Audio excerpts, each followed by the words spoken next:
नमस्कार दर्शक बंधु प्रातज्योति कार्यक्रमर आउ एक नूतन सकाळ ए नूतन अध्याय आपण मानक विशेष करी स्वागत जनाऊँगी। प्रभु अनुग्रह आपण माने समस्ते भल थिबा मु आशा करुछि एवं आपण मानक पई आमे विशेष भाव में प्रार्थना करुछु। आपण मानक विशेष विशेष धन्यवाद जे आपण माने निरंतर एई कार्यक्रम को देखुछंती एवं आशीर्वाद पाउछंती एवं अन्य मानक निकट में से आशीर्वाद को बांटुछंती। प्रभु आपण मानकर प्रत्येक को एवं आपण मानकर प्रत्येकर परिवार को आशीर्वाद करंतु एवं आपण मानक परिवार रे थिबा समस्या गुडी को प्रभु दूर करंतु। आम मानकर एई आलोचना रे आमे एक निर्दिष्ट विषय प्रति ही ध्यान देउछु एवं से निर्दिष्ट विषय गुड़िक है जे परिवार।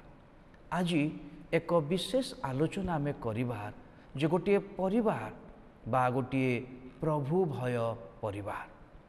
गोटे प्रभु भय परिवार गठन हवा पाए केउ केउ विषय आवश्यक बा आमे काहाकू गोटे प्रभु भय परिवार बोली जानी परिबा एवं गढ़ी परिबा। हुए तो अनेक समय यह आपणक पाई गोटे अड़ुआ विषय हो पारे। हुए तो यही विषय आपण केबे शुणी न थाई पारंती किंतु यह एक जरूरी विषय। गोटे परिवार प्रभु भय परिवार हवा निहाती आवश्यक। तेणु आज आमे ए संपर्क रे संक्षिप्त समय रे आलोचना करिबा जे गोटे परिवार को आमे प्रभु भय परिवार की प्रकार गठन करि परिबा।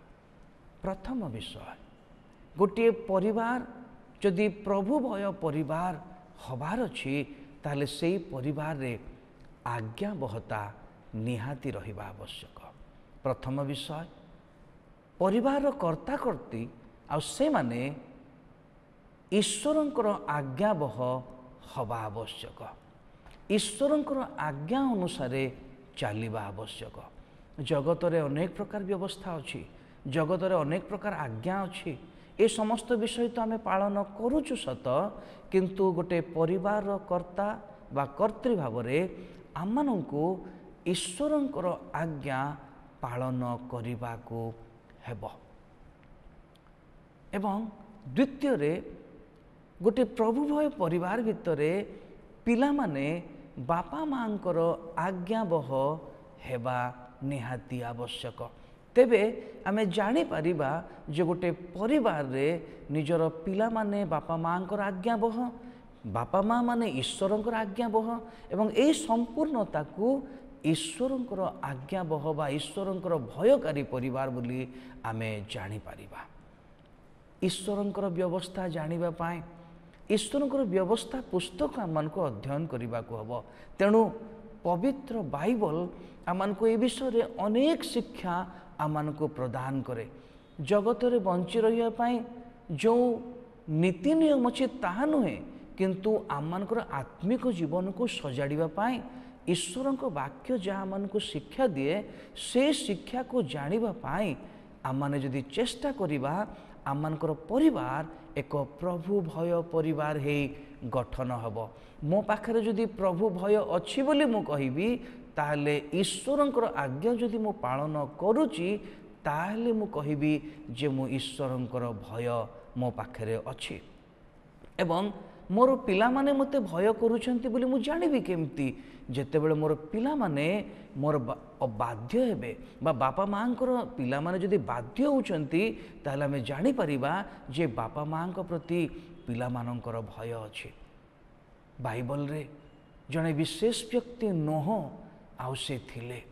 परमेश्वर तांको गोटे बड़ जहाज निर्माण करिबा पाई कहिले एवं से परमेश्वरंकर सबु कथा से मानिले एवं परमेश्वर तांको जेमती कहिथिले से अनुसारे परमेश्वरंकर आज्ञा अनुसारे से जहाज को निर्माण कले। केवल से नुहे किंतु तांकर आउ 3 जण पुओ एवं 3 जण बहु एवं तांकर स्त्री एवं यही 8 प्राणी एमाने समस्ते मिलीमिशी एक मना है ईश्वर तांको जो आज्ञा कहितिले सेई आज्ञा अनुसार जेमती कहितिले सेई अनुसार से माने गोटे बड़ जहाज निर्माण कले। आमे जदि आदि पुस्तक तार 6 अध्याय 22 पद पढ़िबा ताले सेई जगह रे यही कथा लिखा अछि जे नोह परमेश्वरंकर आज्ञा अनुसार समस्त कर्म कले। आदि पुस्तक 6 अध्याय 22 अनुसार नोह परमेश्वरंकर आज्ञाबह हेले एवं नोहंकर पिला माने एवं परिवार लोक नोहंकर आज्ञाबह हेले। एई संपूर्णता को ईश्वर भय परिवार बोली कहा जाए। गोटे परिवार रे प्रथम आवश्यकता ईश्वरंकर आज्ञा को मानिबा। आमे ईश्वरंकर आज्ञा न मानी ईश्वर भय परिवार बोली आमे गठन करि परिबा नाही। द्वितीय विषय गोटे प्रभु भय परिवार रे प्रार्थना निहाती रहिबा दरकार। प्रत्येकंक जीवन रे ईश्वरंक निकट रे प्रार्थना करिबा शिखिबा दरकार। किंतु ईश्वरंक प्रार्थना करिबा पाई ईश्वरंक जानिबा दरकार। जे सत्य ईश्वरंक प्रार्थना करिबा द्वारा आमनकर समस्त निवेदन आमनकर समस्त विषय आमे ईश्वरंक जणै थाउ एवं एहा द्वारा ईश्वरंक सहित आमनकर व्यक्तिगत संपर्क स्थापन हुए एवं दृढ़ीभूत हुए।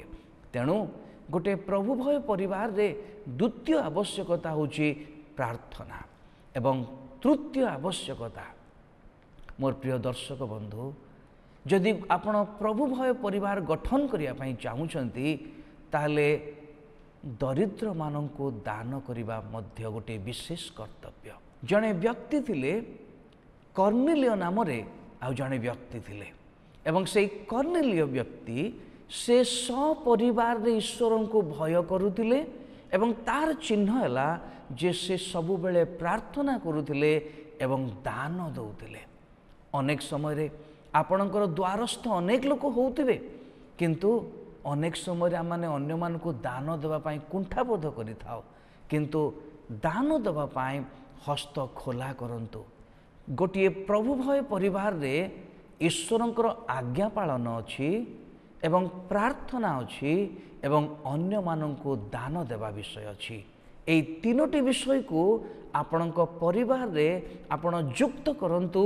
आपणक परिवार प्रभु भय परिवार रे गढ़ी उठिबो एवं ए विषय रे आउरी अनेक आलोचना आमे करि परिबा। हुए तो प्रभु अनुग्रह कले परवर्ती समय रे ए विषय आम आलोचना करिबा। किंतु ए तीनोटी विषय आपणक परिवार को जोड़ी दियंतु। आपणक परिवार प्रभु भय परिवार हे उठिबो। मु पदे प्रार्थना करिबी। मंगलमय स्वर्गस्थ पिता आज प्रत्येकटी परिवार को प्रभु भय परिवार करी गढ़ी दियो। जिसुंक पवित्र नाम रे प्रार्थना मागुछु। आमेन। धन्यवाद।